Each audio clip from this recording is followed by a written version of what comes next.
salaamaaleykum maa ngi leen di nuyu di leen ziar en espérant que message yi dina fekk ñëpp ci jàmm. waaw doon ñëw rek bëgg a sànni tuuti kàddu ci waxtaan bi nga xamante ne amal nañ ko fii depuis je pense 5 heures moo gis ci kaw aussi yenn question yi nga xamante ne le frère Aliou Samb posé na ko. waaye li ma ciy jàpp rek ak ci li nga xamante ne ni dinañ ci indi tontu mooy li concerne le grand mouvement La Relève. ñëwaat nañu ci positionnement le grand mouvement La Relève ñu lu ñu tax a jóg ak li nga xamante ne ni moom la ñu bëgg a def pour le Sénégal. damay ñëwaat tuuti rek ci li nga xamante ne ni moo tax ñu créé mouvement bu ñu wooyee La Relève. ba pare am ci taxawaay bii nii jëmmal ci projet bi nga xamante ne tey jàpp nañ ni moom mooy li gën pour le Sénégal. li ñëpp di laam-laame ci politique bi maanaam phénomène de politisation à outrance moom moo yàq réew mi ndax ñu jiite depuis boobu ba léegi c'est des personnalités éminemment politiques maanaam seen àddina yëpp politique la ñu gën a def politique lañ gën a xam et ci loolu la ñuy dund ci loolu la ñuy won ñun nag ñu jàpp ni wax dëgg yàlla politique ci la ñu nekk ci la ñu yaakaar tey pour mën a yore réew mi ci la ñu yaakaar pour Sénégal mu mën a jëm kanam waaye nag façon bu ñuy politiquer loolu moo changé wul ba tey et malheureusement ñi nga xamante ne ni sax créé nañu mouvement yu bees parti yu bees seen jëfin ba léegi des na pour ñu gis ni ñii lu ñuy indi rupture la ak transformation changement bu ñuy xaar. waaw li tax ñuy wax loolu nag c'est parce que yàlla def na ñu bokk ci élection yi nga xamante ne ni mooy yu passé élection législative yi dem nañ ci ànd ci ak coalition. waaye choc bu ñu njëkk am ak surprise bu ñu njëkk am mooy gis nañ ni coalition bu ñu nekkoon wala intercoalition Yewwi Wallu bu ñu nekkoon doxalin bi fa nekkoon wax dëgg yàlla rafetluwuñu ko benn yoon ba wax nañ ko fii ci panel bi à maintes reprises ni ñun lu ñu gis dalool suñu xel pouvoir bi moom dañu wax ay waxam ndax ñoom wane nañu li nga xamante ne loolu la ñu nekkee ci Sénégal ba ñëpp ñaawlu ko comme ni ko le frère Aliou Samb waxee rek am na ci ay réalisation matérielle lu ñu mën a teg suñu bët waaye bilan buñ koy def duñu xool réalisation matérielle kese dañuy xool jumtukaay yi nga xamante ne utiliser nañ ko ñaata xaalis lañ ci dugal endettement bi fan la toll ak diir bi nga xamante ne ni réaliser nañu projet yooyu noonu waaw buñ ko comparer priorité yi nga xam ne ni moom la ñu war a def mën nañ jàpp ni am nañ lu ñu def waaye ba tey ñun bilan boobu noonu mënuñu wax ni c'est positif ndax jàpp nañ ni amoon na leneen loo xamante ni xëy na waroon nañ ko gën a mën a def waaye loolu nag mënuñu ko bañal ñi fi toog ñu jàpp ni ñoom seen programme la seen plan la waaye li leer ba leer ci suñu position moom mooy te wax nañ ko te duñu varier 3e candidature moom warul am waaw 2 candidatures la ñu wax dem na 2 mandats def na li mu waroon def dafa war a dem yoonam bàyyi keneen kooku ñëw yeggali li nga xamante ne ni loolu la war a def loolu moom mooy benn. ñaareel bi ñu koy wax fii suñu position ñu ngi koy wax ci dialogue ñun GNR dañu mës a wax ni lépp li nga xamante ne ni Sénégal loolu la ñu xamee fu ñu ci woo dinañ jëm ñu ci fekk maanaam waxtaan diisoo ci lii jëmale réew mi kanam amul intérêt personnel waaye lii jëmale réew mi kanam mënul nekk leneen lu dul intérêt général. donc bu ñu nekkee ci kuréel nekk ci mbir boo xamante ne dañ ko sekk ak ay nawle li gën a rafet mooy ñu déggoo ci kàddu pour l'intérêt encore une fois du peuple waaye liñ ci jot a dégg ci li nga xamante ne wax nañ ko surtout ci coalition Yewwi mooy am na loo xamante ne ni ñoom d'accord nañ ci ba am na ñoo xamante ne ñoom génn nañu rocceeku nañu ba nga xamante ne bu ñu déggoo ci seen biir ndax dialogue bi dañ ciy dem wala duñ ci dem loolu nag lu muy indi encore une fois mooy calcul ak intérêt personnel parce que ñun wax nañu depuis nga am fermeté ne man lii laa gëm dem dialogue sax mais loolu warul tax ñu jàpp ni yow ci li nga bëgg a nekk wala li nga bëgg a def noonu loolu matal loo ko mais nit ki mën na dem dialogue ba pare am position ferme ci wax ni man lii ak lii ak lii ak lii la ñuy laaj donte defoon nañ ko amul satisfaction waaye àddina fii découragé kenn warul découragé parce que contexte yeeg circonstances yi dafay changer di évoluer kii nekk tey ci gouvernement bi bii mooy ñaareelu mandat am lii des ci élection présidentielle bëriwul fukki weer kese la bu opposition bi defee bloc kenn ku ci nekk ñu joxante loxo wax sàmm kenn ku ci nekk nga sàmm sa kàddu bu ñu demee imposer lu ñu bëgg nguur gi du def leneen lu dul appliquer ko parce que xam nañ ni loolu dina xam ne ni loolu moom mooy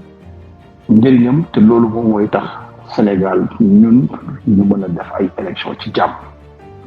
waaye nag bu ñu gisee ci biir opposition bi am na ñoo xam ne seen taxawaay dëgërul wala ñoom ñoo ngi xool seen intérêt bi mooy lan ku ci nekk yow yaa ngi xool nag nga war a mën a demee élection présidentielle loolu dañ koy nangul parti yëpp parce que ku ci nekk rek yow boo amee sa parti sa ambition moom mooy nga conquérir pour mën a jiite réew mi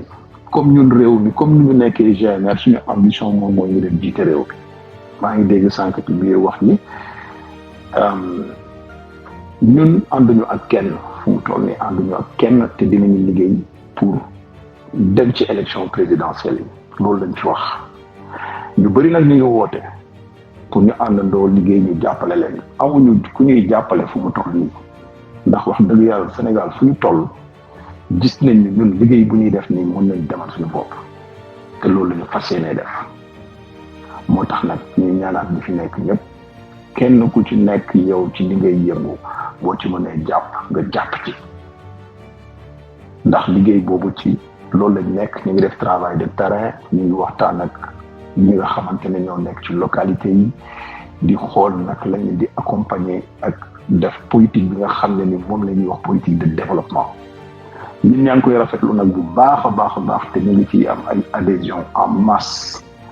waaye macha allah tey liggéey bi ñu ngi dox bu baax a baax xam naa ci kanam tuuti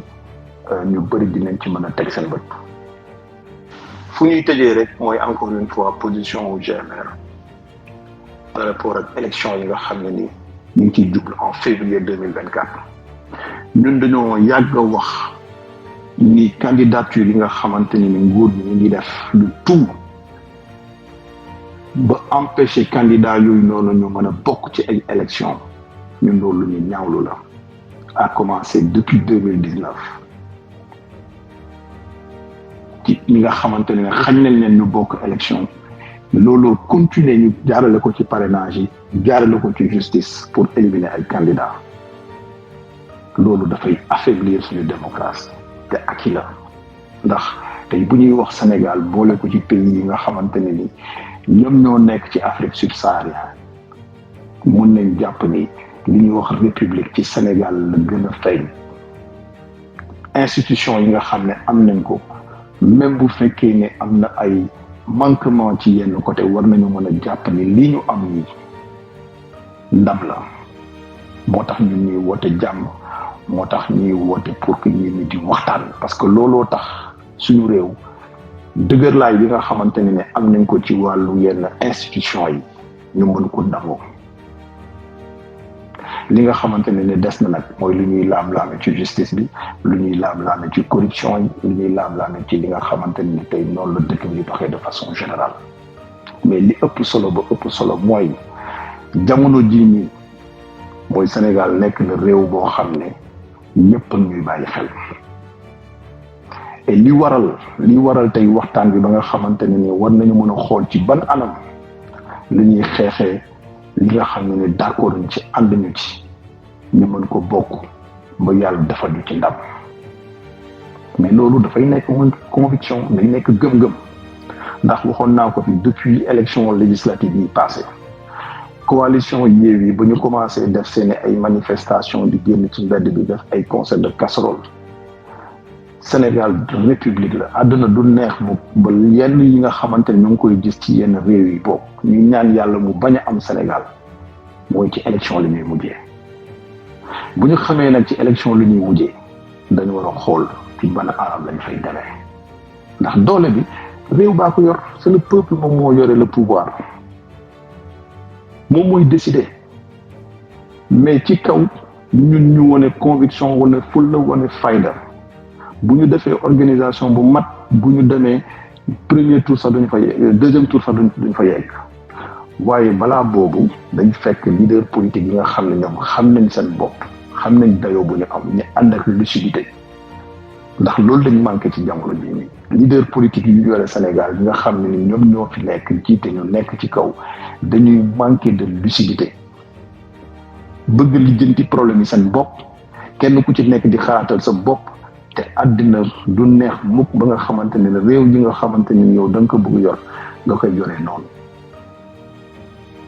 ndax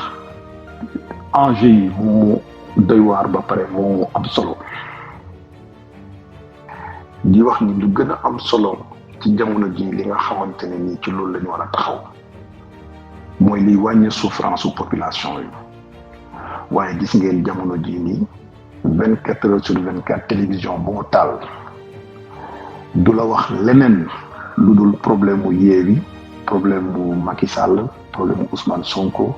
Barthélémy Diaz loolu ngay dégg suba ak ngoon loolu nag ñun dañ koy ñaawlu bu baax a baax ndax à quelques mois des élections waroon nañu tey kenn ku ci nekk ñu mën a xool yow lan mooy say proposition pour le Sénégal yan parti ak yan mouvement ñoom ñoo fi nekk ñoom ñoo war a dem ci jongante ji jamono ji ñuy wax crise bi nga xam ne moom moo am Russie ak Ukraine nekk na bénéfice ak profit bu mag a mag pour le Sénégal ndax négociation yi ñu amoon ci pétrole ak gaz li nga xamante ne ni négocié woon nañ ko avant ci prix yi nga xamante ni d'accordoon nañ ko ak état au Sénégal multiplier nañ ko par 3 c'est des informations de taille yoo xamante ne ni tey moom la askan bi war a mën a dégg pour am espoir ñi ngi wax ne ci jamono jii nii am na 1350 milliards d'euros yoo xamante ne ni dafa war a dugg ci projet gaz ak pétrole bi nga xamante ne ni moom la Sénégal signé ñu war a démarrer fin 2023 bi maanaam fin 2023 bi nii am na 1350 milliards d'euros yoo xamante ne ni société di exploiter pétrole ci loolu la ñu war a am comme xaalis Macky Sall wax ni Sénégal 10% la ci war a am maanaam lu toll na ci 2,5 millions de tonnes de gaz yi nga xamante ne ni moom moo war a génn Sénégal ci jamono jooju noonu 2023 2025 ak production de 100,000 barils de tonnes par jour buñ ko xaymee ci li nga xamante ne ni mooy xaalis Sénégal dina yegg ci 21,000 milliards ci ñaari at yooyu diggante 2023 ak 2025 même bu fekkee ne Sénégal 10% la ciy am dina am 2,000 milliards yoo xamante ne ni dina dugg ci keesu état bi loolu ci li nga xamante ne loolu la Sénégal du ci am ci lu gën a ndaw compté wu ni ci taxes yeeg yeneen yi nga xamante ne ni tey moom moo war a tax loolu nag tey sénégalais yi nga xam ne ni sonn nañu ñu ngi ut kenn ku ci nekk espoir di yaakaar ñoom seen ëllëg lu mu nar a demee yaakaar naa waxtaan bi ci loolu lañ ko war a gën a teg mooy fan la ñuy jaar pour indi transparence ci xaalis bi war a dugg Sénégal naka lañ ko war a jëfandikoo ñi nga waxu dialogue je pense que dialogue bi loolu waroon nañ ko ci mën a boole pour xaalis boobu bu duggee Sénégal ñu xam fan lay war a fan lay jaar parce que loolu dafa war a yegg ci askan bi waaye dialogue bi loo ciy gën a dégg kan mooy bokk kan moo dul bokk élection présidentielle jeex na mais priorité yi nga xamante ne ni moom la ñu am te moom la askan bi soxla moom la bëgg dégg jamono jii nii ci coono ñoom yu ñuy dund malheureusement doo gis benn télévision du ci wax doo gis kenn di ci artu bu dul kii moo wax lii kii moo def la kii moo def lii kii moo wax lee waaye jégalu nag ci kàddu yi di jégalu bu baax a baax a baax di nuyaat encore une fois ñu nekk ci panel bi yëpp di wax ni dinañ ñëwaat ci activités yi nga xamante ne ni GMR ñu ngi koy teg ci tournée politique yi nga xamante ne ni ñu ngi koy amal ci yenn localités yi ak ci partenariat yi nga xamante ne ni saa su ne mi ngi gën a di yokku ci wàllu entrepreneuriat ci domaine santé ci domaine éducation